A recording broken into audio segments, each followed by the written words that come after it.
I want to say I'm sorry to the people in my life I've left behind. I want to say I'm sorry for tomorrow's made me to our past go blind. I want to say I'm sorry for what made us drift apart. I want to say I'm sorry for the hole I've left in both our hearts. And if I say I'm sorry enough and in just the proper way, will you please forgive me? We'll reunite. Maybe it'll be okay. But I haven't said I'm sorry. Deeper into my shame, it's all been shoved. I probably won't say I'm sorry because I'm not sure I deserve your love. There's probably at least one person in your life who used to be a part of your daily life, but they've just sort of faded into your history. It's nobody's fault, really. It just sort of happened. There's a message drafted in your mind, or maybe actually drafted in writing, prepared for an old friend that you want to send, but it has just never felt like the right time to send it. Or maybe there's a phone call you wish you had made already to someone who was important to you, still is important to you, but you just haven't dialed the number. Relationships are like that. Like the flowers of the spring, they take root, they grow, they blossom, they are beautiful. And they shed their leaves. Their petals fall to the ground over time. Some are perennial, always returning. Some are evergreen, never failing. Some are like beautiful explosions of one-time color, and then they just never seem to come back. Did you know that the daffodil represents forgiveness? I absolutely love daffodils and tulips this time of year. They're flowers that return year after year, and they symbolize spring. They symbolize rebirth. They symbolize hope and forgiveness, and they symbolize a promise fulfilled. And they symbolize resurrection.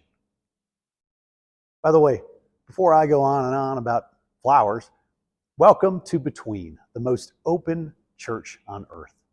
Our church exists in the space between you and every person you encounter this week. We record inside other churches a lot of times, but that's where Between lives. And friend, you are welcome here at Between. At Between, we welcome and affirm absolutely everyone. No matter your background, no matter your faith tradition, no matter what you've done, who you love, where you come from, what you believe, if you believe, no matter what anyone else has told you about yourself, you are welcome here.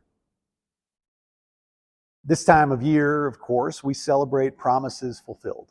We celebrate the end of long winters. We celebrate things coming back to life and joyful rebecomings. We celebrate rebirth and renewal. We celebrate resurrection because this is the nature of things. Many Jewish people observe Passover this time of year, a celebration of God fulfilling a great promise and delivering a new life for the Jewish people, a reuniting of a people with their home. The book of Exodus and the Bible tells this harrowing and dramatic story of the Israelites who had spent like 430 years enslaved, and then they were freed. They were led out of their bondage. The Red Sea was parted. There was new life given to them, as had been promised. In the Christian tradition, we celebrate Easter.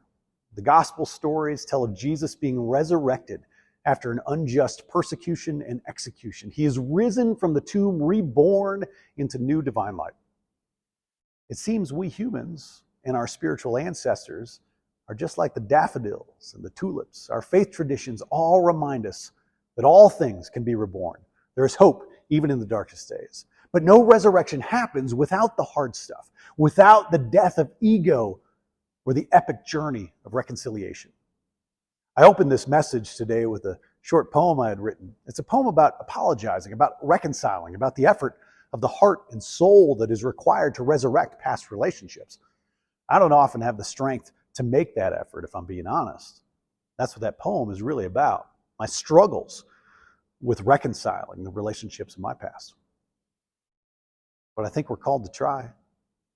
While we're in a poetic mood today, will you let me share a little 4-stanza poem by a significantly better poet than I? It's called I Wandered Lonely as a Cloud by William Wordsworth.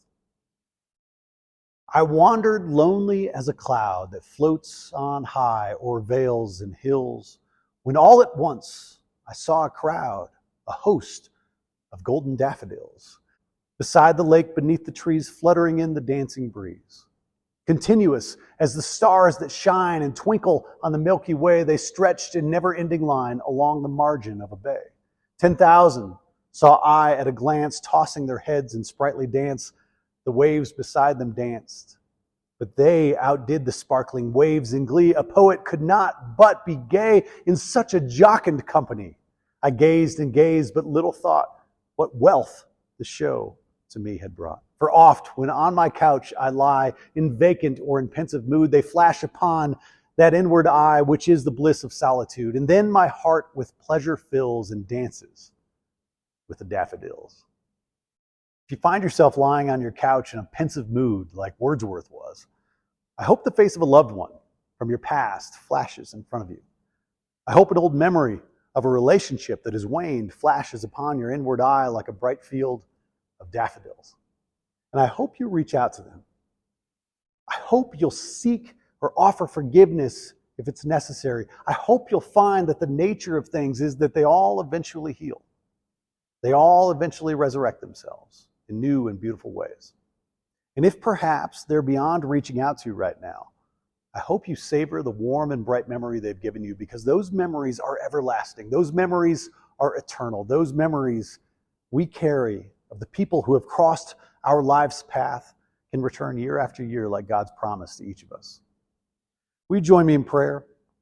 Today I pray along with the spring flowers. Though they seem to have died and withered, maybe the long cold winter wasn't the end. It was just a temporary interruption in our relationship. As the flowers return, I am filled with hope that all things might return again. Perhaps each spring is different. I'm sure each resurrection story has its own unique color and fragrance. But God, I pray that my life may be like spring flowers. I pray that my relationships might be like spring flowers. I pray that your love might be like spring flowers, always being reborn in new and beautiful ways. Amen. Between is about you. Take this message into your life this week. Fill the space between you and other people with your sacred light. My favorite church is the space between people. Now go with God's love and create the church between.